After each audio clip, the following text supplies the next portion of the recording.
호모 사피엔스.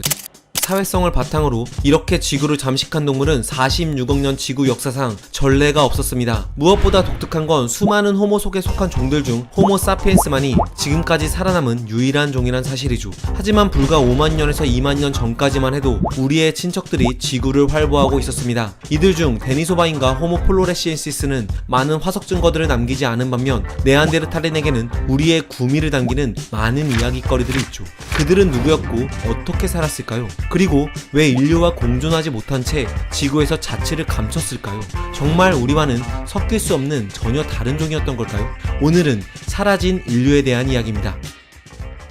1856년 독일의 네안데르 계곡, 이곳에서 한 고인류 화석이 발견됩니다. 바로 네안데르탈인의 시작이었죠. 그리고 1859년 다윈의 종의 기원이 발표된 후 인류 진화에 대한 연구가 본격적으로 이뤄지기 시작합니다. 하지만 진화론이 제대로 정착되지 못했던 탓일까요? 당시 고인류학자나 생물학자들은 네안데르탈인이 인류의 선조쯤에 해당한다고 여겼고 지금의 인류로 진화하는 과정 중 도태한 실패작이라고 생각했습니다. 즉 현재 인류 호모 사피엔스만이 최고고 그 이전의 인류들은 진화가 덜 된 열등한 종이라고 생각했던 거죠. 1864년 생물학자였던 에른스트 헤겔도 마찬가지 생각을 했는지 네안데르탈인의 화석을 보고는 호모 스투피두스란 이름을 지어주기까지 했습니다. 네안데르탈인에 대한 이런 부정적 인식론은 20세기 초반까지 이어집니다. 1908년 프랑스 라샤펠의 한 화석지에서 네안데르탈인의 화석이 발견됐는데 발견 당시의 모습은 마치 원숭이처럼 구부정했죠. 지금이야 이런 화석을 보면 나이가 들고 살아 생전에 고생 꽤나 했나 보다라고 해석하겠지만 당시 고인류학자들은 어떤 심보였는지 이 화석을 이따구로 복원합니다.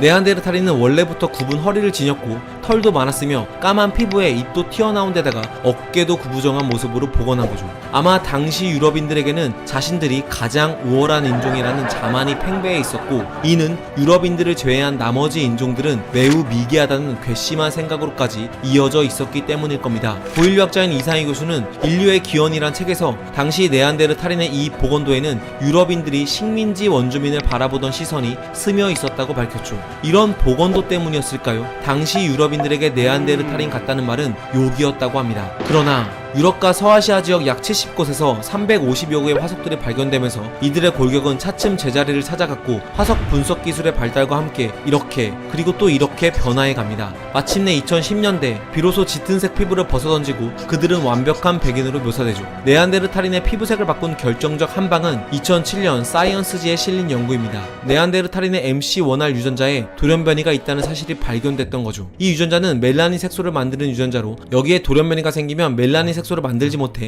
피부가 하얗게 됩니다. 심지어 머리카락도 금발 또는 빨갛게 만들죠. 게다가 이미 160만 년 전부터 호모 속에 속한 종들에게서 몸에 털이 거의 사라졌다는 연구들이 발표되면서 네안데르탈인을 털복숭이로 묘사했던 그림들도 자취를 감추게 됩니다. 그렇다고 해서 네안데르탈인의 모습이 호모 사피엔스를 꼭 빼닮은 건 아닙니다. 왕코, 짧은 팔과 정강이, 뒤로 젖혀진 낮은 이마와 두툼한 광대 등 만약 이들이 지하철에 탔다면 시선을 한 몸에 받았을 겁니다. 그렇다면 네안데르탈인은 어떻게 살았을까요? 이들은 우리와 비슷한 점이 많았습니다. 돌촉으로 창을 만들어 사냥을 했고 때로는 다른 육식동물들이 먹고 남긴 고기를 가져오기도 했습니다. 무엇보다 이들은 서툴지만 언어를 사용했을 수도 있습니다. 지난 2007년 독일의 막스 플랑크 연구소에서 네안데르탈인의 유전자에서 인간과 100% 똑같은 언어 유전자인 폭스피트 유전자가 발견됐기 때문이죠. 게다가 2013년엔 말하는 데 필요한 근육을 지탱하는 설골이라는 뼈의 구조가 사람과 같다는 연구가 나오기도 했죠. 뿐만 아니라 네안데르탈인은 불도 사용했고 곡식도 먹었습니다.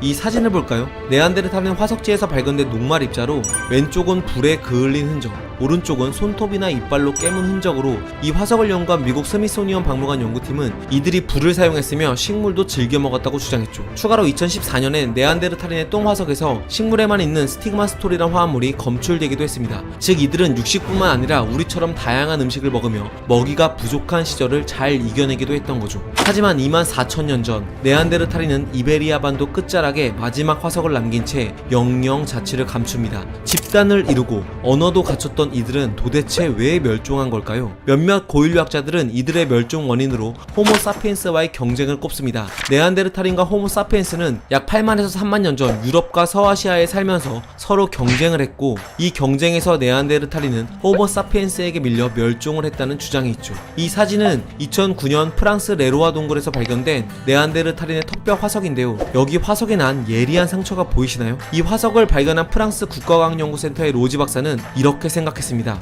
이거 호모 사피엔스가 술록의 혀를 돌칼로 잘라낼 때 술록의 턱뼈에 생긴 상처와 비슷하잖아. 그럼 인류가 얘네들을 죽인 거 아니야? 라고 주장을 했죠. 즉, 이 둘 사이에서는 무력 충돌이 있었고 최종 승자는 현재 인류라는 얘기입니다. 물론 이런 극단적인 경쟁 상황까진 아니더라도 이들의 기술 수준은 호모 사피엔스보다는 확실히 뒤처졌습니다. 그들에겐 던지거나 쏘는 무기는 거의 없었기 때문이죠.